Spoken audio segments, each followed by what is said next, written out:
Hello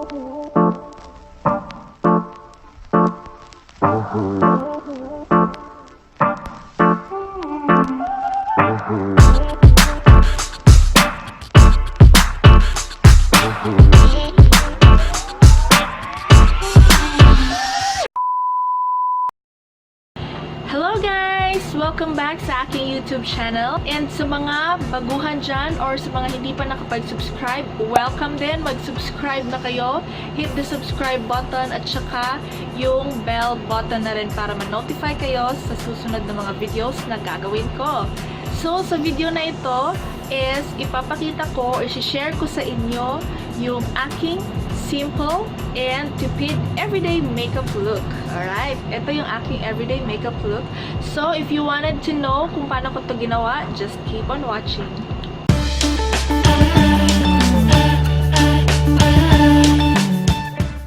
Okay. So, alam ko, medyo maingay. Maingay yung aircon, guys.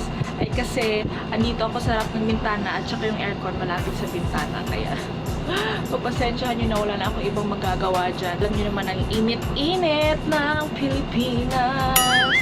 Today, I'll also share some hacks na ginagawa ko. So, before tayo magsimula, susuotin ko muna yung aking headband. This is from Miniso. So cute! Ang ganda-ganda niya. Tingnan nyo naman. Feng na feng. Meron nga lang siyang parang tenga-tenga. Pero okay na yan. Kasi ang dami kong baby hair. Hindi nyo napapansin. Pansinin. Okay, like this. Is it like this? Sorry, medyo baguhan tayo. Ano ba to? Wow naman! As in, walang buhok na kumakalat sa aking face. Yan, magsisimula na tayo. Yung ginagamit ko lang talaga ng products is talagang yung mga simple lang talaga. And hindi talaga siya as in like pambonggang-bonggang makeup. Pero recently, may nagamit akong products na mumurahin lang din and nagustuhan ko naman. So, with my bare face, ang uunahin ko ngayon is magmo-moisturize tayo ng ating face. And the moisturizer that I'm using is Aqua Moisturizer White Korea Aqua Moisturizer Whitening Vita.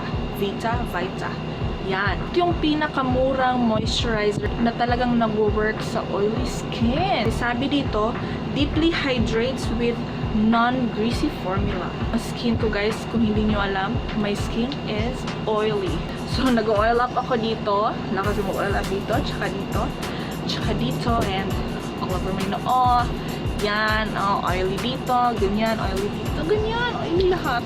So, I'll just open this first. So, yung product is color blue. Kung nakikita nyo. Okay, naglalagay ako ng ganyan. Yan ako maglagay. Actually, guys, kung hindi nyo alam, beginner ako sa makeup. Kaya, itong mga hacks na to, itong mga everyday simple look ko, ito lang muna share ko sa inyo. Kasi, hindi ako makapag-concentrate. Wait na. Ito lang muna share ko sa inyo kasi ito pa lang yung level ko sa pag-makeup. So, this is very simple. I-mix na natin. I-blend. Mix! I-blend na natin. Talagang hydrating siya sa skin, guys, And alam nyo, this is very cheap. It sells for 21 or 20 pesos. Ang susunod na ilalagay ko sa aking face is sunscreen. So, I'm using sun protection cream. This is from Maxi Peel. So, tingnan nyo naman, masyadong gamit na siya, guys. Ito yung ginagamit ko before. Hindi ko pa ginagamit yung moisturizer. And I put powder sa aking face. Talaga maganda yung lapat ng powder sa aking face. And it's also a sun protection cream with SPF 20. So, sa mga everyday dyan na lumalabas na masyadong mainit, this is really good for you. This is optional, guys, kung ayaw nyo nang maglagay ng sun protection. Pero me, I put on para naman maprotektahan yung ating skin from all the sun rays. Okay, whatever. And maganda siya sa skin. Ang kino-concentrate ko dito sa sun protection skin is ito and ito. And Ito na rin. Ano ba yan? Parang sinasabi ko. Okay. Hindi ako gumagamit ng salamin, no? Pero, let's continue. This is really my first time, guys, na gumawa ng makeup video. Hindi ko masasabing tutorial kasi hindi naman ako masyadong expert pa sa makeup. The next product that I am going to put on my face kasi ready na siya. Pupunta na tayo sa ating coverage for our face, and what I'm going to use right now is mura lang din siya. This is IY Korea. So, BB Holic Everyday BB Cream. So, this is for an everyday use talaga, guys. Gustuhan ko talaga ito kasi this is good for everyday makeup. Although, hindi naman talaga ako everyday nagwe-makeup kasi hindi ako everyday lumalabas ng bahay. Pero, sa mga everyday na lumalabas dyan, katulad ng mga may work, and this is really good. At saka light coverage lang siya. So, parang natural lang talaga. So, meron din siyang mga benefits na it will make your skin even better. So, it is really ideal for everyday makeup. So, kahit nakita nyo naman ang nipis-nipis, ang liit-liit ng packaging, di ba? Pero, a little goes a long way na. Para sa akin, ha? Ewan ko lang sa inyo. Dami kong sinasabi. So, lalagay na natin. So, first, maglalagay muna ako sa kabilang side ng aking face para makita nyo yung difference. Okay? Ayan, nakikita nyo ba? Sa ilalim ng aking nose, maraming spots. So, ngayon, gagamit na ako ng salamin. Cute. Ang liit-liit. So, I'm just going to blend it. Super light lang talaga siya sa skin, guys. Parang, hindi, ano yung nilalagay nyo. Tsaka, ang easy niyang i-blend. Ang dali-dali. I just only use my hands. Ayan, nakikita nyo talaga, di ba? May coverage talaga siya agad-agad, and it is just very light pa lang. So, as you can see in my face, a difference, di ba? Sa aking ilalim ng nose, may mga dark spots, at saka may redness yung dito ka. As you can see dito, natakpan siya. Hindi naman siya ganun ka-heavy, pero natatakpan niya, no? Ang galing. Ang dali niyang i-blend, ilagay sa mukha, just using your hands. So, kung nag-work kayo, and then, malapit na kayo maliit, ganon, you're done. So, lalagay na ako sa kabila ng aking face.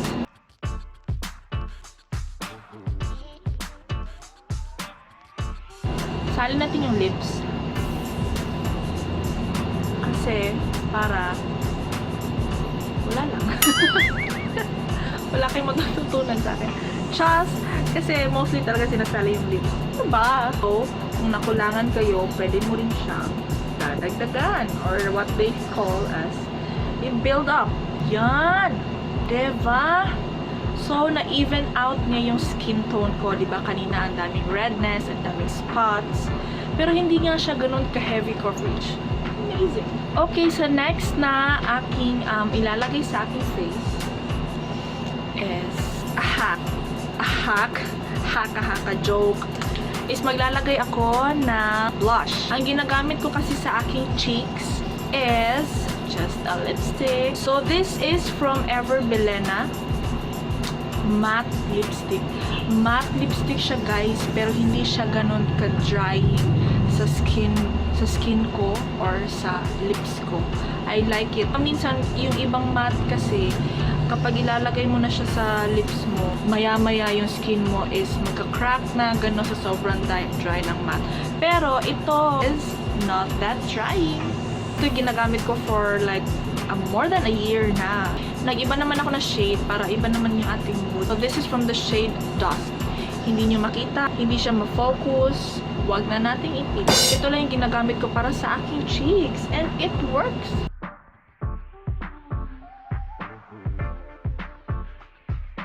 Ayan, o, diba? Parang natural redness lang na parang nakalapit sa skin. Parang, kinikilig lang. Ganon. Hindi siya maklaro sa camera, pero go lang ng go.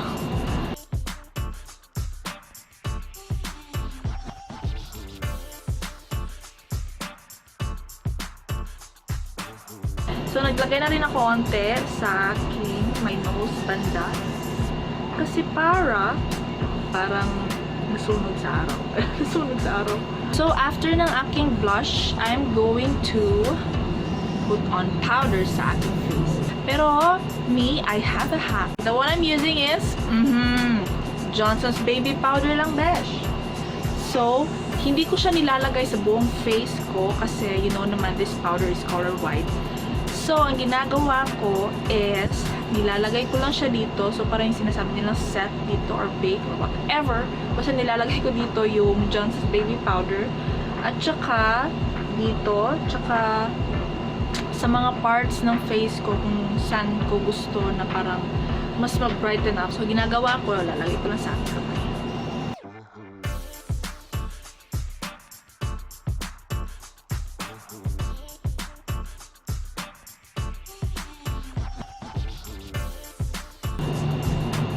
Para na ako multo. So, habang hinihintay natin, magpuplak lang muna ako ng mga hair na wawala sa landas.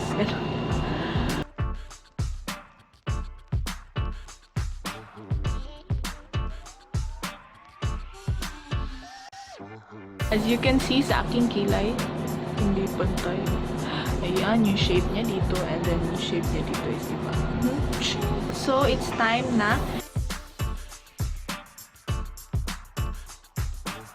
So, now let's move on sa ating kilay. So, what I'm using sa aking kilay is this. Talagang gamit na siya, guys. So, nahihiya na ako ipakita. This kilay is from Ever Belena. May brush. Kahit anong pencil eyebrows pwede nyo gamitin. First is dito sa ilalim. And then, dito. So, very light lang talaga, guys, yung paghawak ng pencil. Hindi ko masyadong nilalagyan ng line dito sa may inner part na kasi magmumukha tayong galit mamaya. Then, after, I use this brush to blend it out. And then, yung sa inner part, hindi ko na ginamitan ng product. Brush ko na lang. So, punta naman tayo sa kabilang kilay. Talagang may challenges pa ako dito sa pagpapantay ng aking kilay. Kasi, kita niya naman, hindi sila pantay.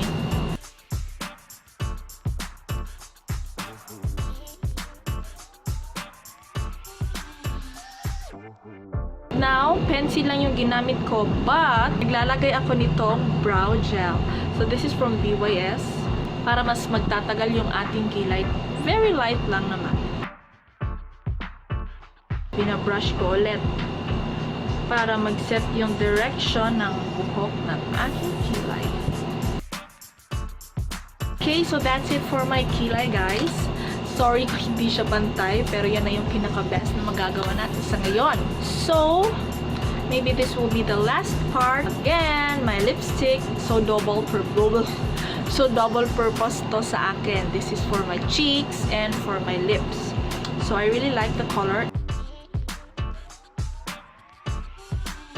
Yan, I really like the color. Parang bloody red lang siya, ganon. Pero hindi siya mukhang bloody red sa camera. Hindi gumagawa ng justice yung ating camera. Okay guys, so this is my final look for my everyday makeup look.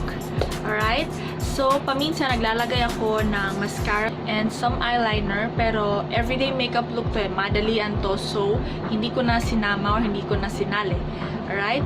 So, this is my final look. Alright guys, so thank you for watching and enjoying this video with me. Nag-enjoy ako. Sana nag-enjoy rin kayo. Sa mga hindi pa nakapag-subscribe dyan, guys, hit the subscribe button na. Tsaka yung ring button na rin para ma-notify kayo sa mga susunod na videos na gagawin ko. So, see you in my next video. Bye!